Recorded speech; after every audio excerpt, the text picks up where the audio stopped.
For all of my life, the people in my family have always been Christian. Not the kind to bash it over your head per se, but more the kind to underlie many things with it. The kind that put up crosses, pictures, and glasses around. And although they practically never go to church, they will still wonder why people decide not to.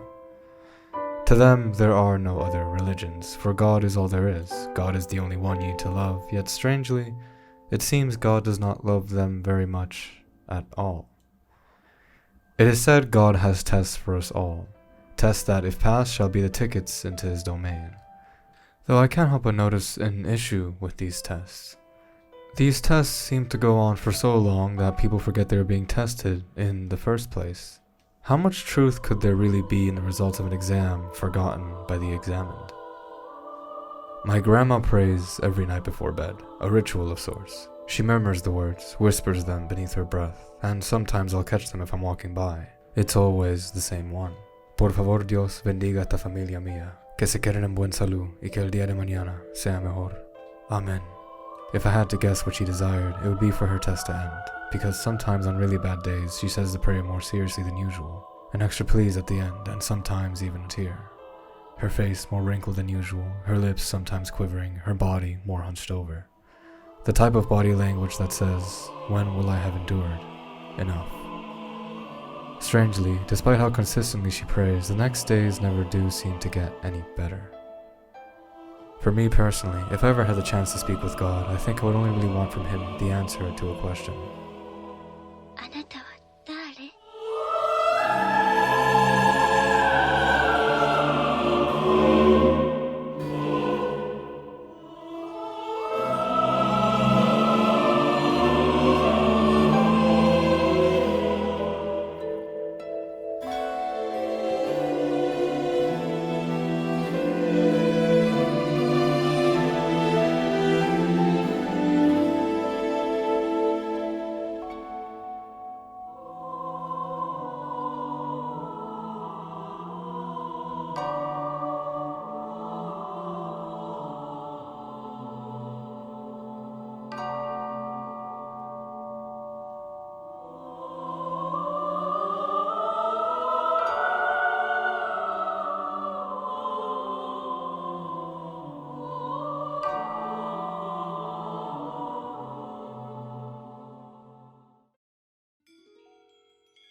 In Angel's Egg, you follow the story of a girl in a strange world. A strange girl that collects jugs of water and carries an egg with her everywhere she goes. Yet even stranger than those things would be the fact that she appears to be completely and utterly alone. The world she inhabits, not just metaphorically, but literally. Abandoned houses everywhere, architecture that's long forgotten its original purpose, water and flooding around every corner. The world is not being kept. This world is abandoned. But by who? Eventually, we get more insight into how this girl exists. She carries around this egg under her shirt and searches for any sort of nutrients throughout the day in the local, seemingly abandoned village. She also spends a good amount of time just staring into water. Sometimes she spends so long that she begins to drift away and see things. Sometimes she drifts off so far the waters begin to consume her.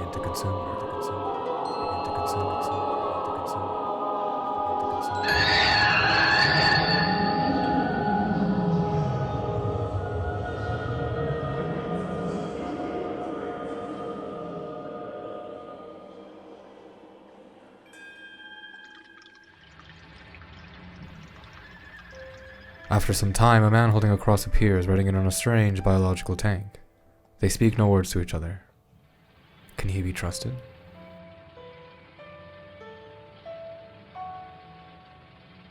She can't risk someone breaking the egg.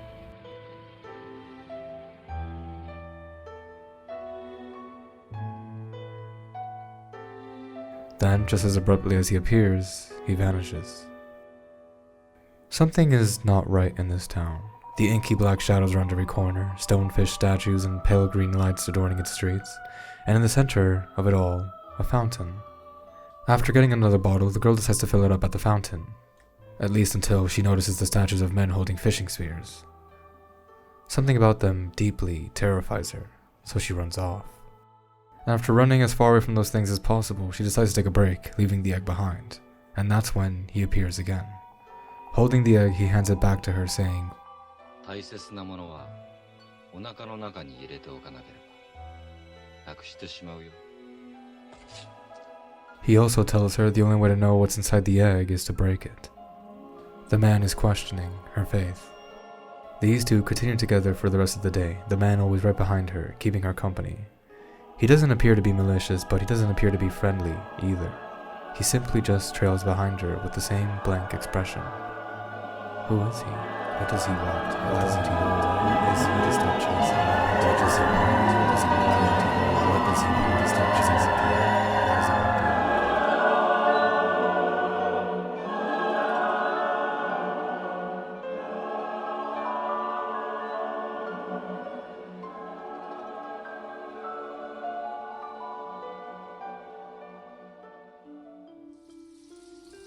It begins to rain and he offers her shelter under his cape. She declines his offer, then the fish come and the fishermen come to life. The soldiers terrify her so much that she clings to him. It turns out those things were not statues but just men turned to stone from the accumulation of time. It appears they've spent so long in this place that they've all turned to stone and now carry out one ritual over and over, never truly accomplishing anything. They hunt for the shadows of the massive fish in an attempt to catch one, a pointless endeavor because there's nothing more than shadows here. Their pursuit only bringing more and more destruction to the town. Yet one place seems to be exempt from this path of destruction. An opera house with a stained glass fish at its very peak. Perhaps this is what the men are looking for, their god of sorts, meant to bring them salvation and truth. Clearly though, this fish is nowhere to be found here, only shadows. Their savior has abandoned them, and they are so deep in their blind faith that they cannot understand the message, so they continue this ritual till the end of time, forever lost. Could that be why the girl fears the men then? Because they're proof that blind faith can be a dangerous thing, and she fears that she might not be too different from them.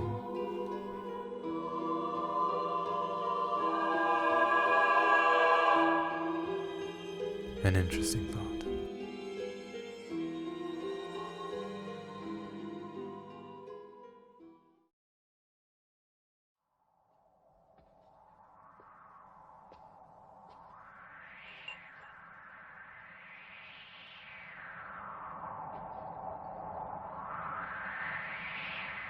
お願い。私の卵に何にもしないって約束して。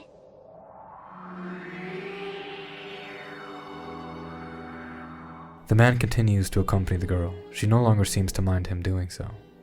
She eventually takes him back to where she lives, a strange monolithic structure. Jugs of waters placed along all the walls that are lined with the petrified remains of animals. A strange monument lies in this place, containing the Tree of Life. This monument reminds the man of a memory he had forgotten.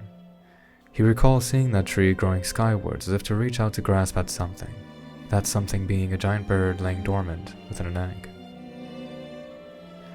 After they walk within this monument for some time, the girl finally places down the water jug after a long line and they begin to speak with one another. And it turns out they're very similar, both people that can't seem to remember their origin, or what it is exactly they're trying to do anymore. After the short conversation, the man begins to retell the story of Noah's Ark, though with one small difference. In this version, after the flooding started and Noah had done all that God asked of him, he waited, then sent out a bird like he was instructed to do so.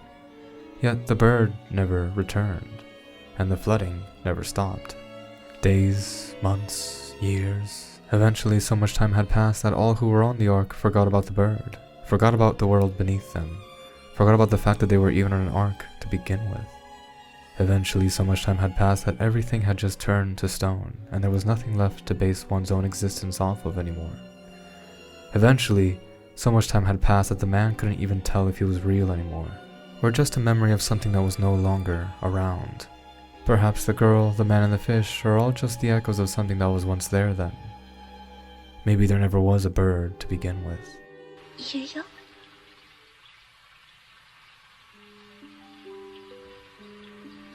ここにいるよ。いるよ。いるよ。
This is the only time in the film the man changes his expression. It appears he has finally realized something he had long forgotten.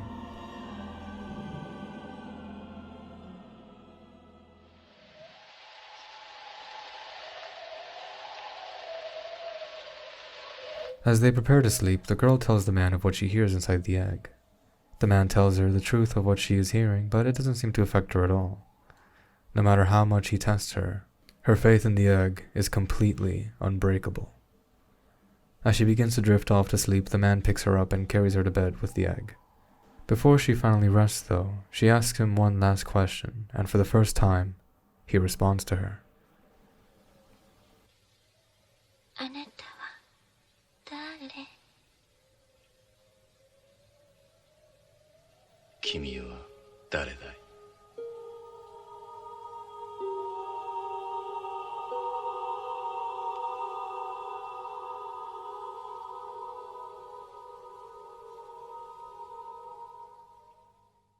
This world has been abandoned. God, for some reason or another, never ceased the floods, dooming all life, even if it was on the ark. It appears the dove did exist, its fossil inside the ark the girl inhabits, and its egg... Is that really its egg? What good is faith in the world abandoned by God? What good is faith at all? Humans are creatures bound by rituals that are used to define one's own existence. The question of faith, then, has nothing to do with God or even religion for that matter. It has to do with the self. People often misinterpret the purpose of religion. Even those who believe in it often don't see its true purpose. God is nothing more than another way of giving meaning to your own life. To believe or not to believe, then, is a question fundamental not just to religion, but to existing as a human in general. The world around them, as perceived by them, is constructed on belief. To some, the cross means nothing. To others, it is a symbol representing many things. A string of words can change completely depending on context. Y palabras pueden ser nada más que sonidos extraños si no los entiendes. A man always clocks in to his 9 to 5. A woman always goes on jogs in the afternoon. An old lady always prays before going to bed. All these actions have one thing in common. They are all rituals, all with different meanings, all varying in importance, all that can come and go as a person changes with time. It's still all done in the name of the same thing: God. It has been said that God made all of mankind in its image. But if that's the case, then what does that make it? A reflection. God is the idealized form a human could possess, an idealized form based on your own belief, a form that's ever-changing, a form that will always be strived towards. All begins with us and all will end with us, for there is no way to prove otherwise. Tales of the past, visions of the future, nothing more than beliefs to base one's own existence off of. When it comes to existing, there really is only two options: to be faithful or to doubt. When the man responds to her question asking the same thing, it is because they are both one and the same, just two sides of the same coin. The girl is faith and the man is doubt. Faith can survive in any circumstance at any time, which is a great thing. After all, it is what has kept people hopeful despite reality being so inherently hopeless. But if left unchecked, it can breed stagnation. It can make people more lost than if they had no faith at all. That's why doubt will always come to question it. And when doubt comes, it is only a matter of time until the truth is revealed to you. There is nothing inside the egg.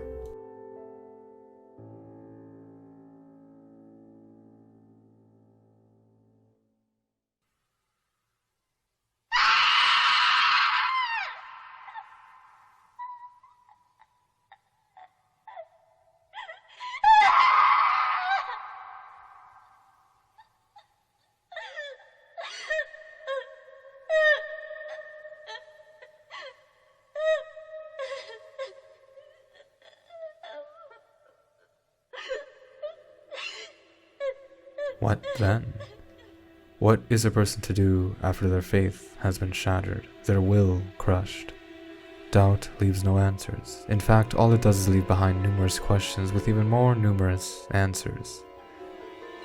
The girl dies in the movie while chasing after the man, but as she dies, she seems to grow more mature. And after she breathes her last breath, she leaves in her place dozens of eggs. When faith dies, a rebirth takes place. Human will is like a phoenix in that sense. Sooner or later, a new faith shall replace the old one that's better suited for existence, and so on. What then happens to the old faith? Well, it seems God immortalizes it, adding it to its collection of statues all with different faces, that part of you becoming just another piece of the great mirror. Till the end of time shall this process repeat, with every piece making the picture clear, and doubt shall remain till the end as well, always staring deeply into the reflection, questioning it to the very end. To exist then is to be faithful, and to lose faith then is to be human, because only God knows the truth, and only humans could be foolish enough to question such a thing. I guess if I ever did manage to ask God, "Who are you?" it wouldn't respond, at least not for a long while. Strange. That doesn't seem to bother me anymore.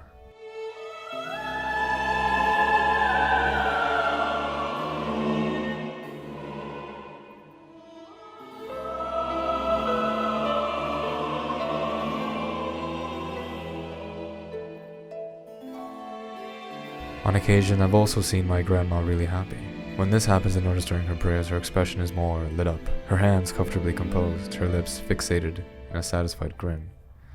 It's the type of body language that says, "Thank you."